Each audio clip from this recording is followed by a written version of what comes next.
Sebastian's done a really good job this year. In 2010, after we had our incident in Spa, I never thought he'd win the championship in 2010. I thought he made too many mistakes, but he did. And this year, he has driven superbly.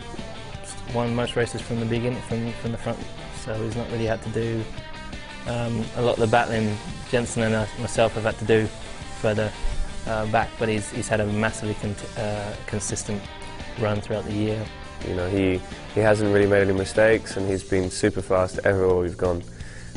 He's obviously had a great car underneath him. You don't win with a bad car, but he's done the best job he possibly can with that car. So, yeah, he's difficult to beat when you don't quite have the performance. But you know, I think we're a very strong team, and if anyone can fight back, it's definitely us. And the championship's gone, but we can still fight for wins, and it's almost as much as winning the championship.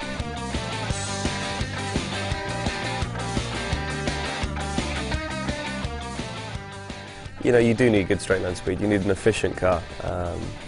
You need a car with a very good DRS, and I think we have that now. We've got a new DRS system that we ran in Singapore, and it gives us a good advantage when we're using DRS. So I think we're in a good position to be strong.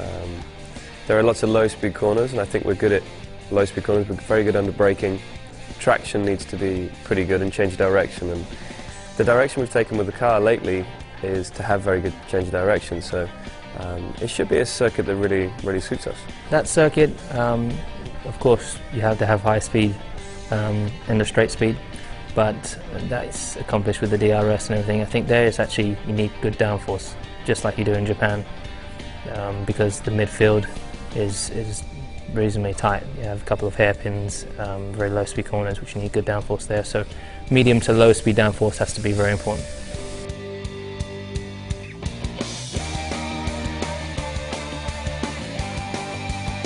The Korean Grand Prix, well, it was the first time for us there last year. The track had only just been finished, but very tricky conditions. It was very wet, and I think we had a rolling start. I think it was very tricky out there, and other drivers wanted to stop, but I thought it was okay to continue. I remember, and should have finished second or first, but unfortunately finished third. So it was still a good result, I think, for our first time there, but going back, hopefully the weather will be better, and hopefully our car will be even better. Korea was new in 2010. Most of the running there was in the wet, and I had a pretty bad experience in Korea. I just didn't have very good pace. I couldn't find a good setup with the car. But I always like new races on the calendar, and I think hopefully I'll go back there this year much stronger than last year, and again have a chance of winning.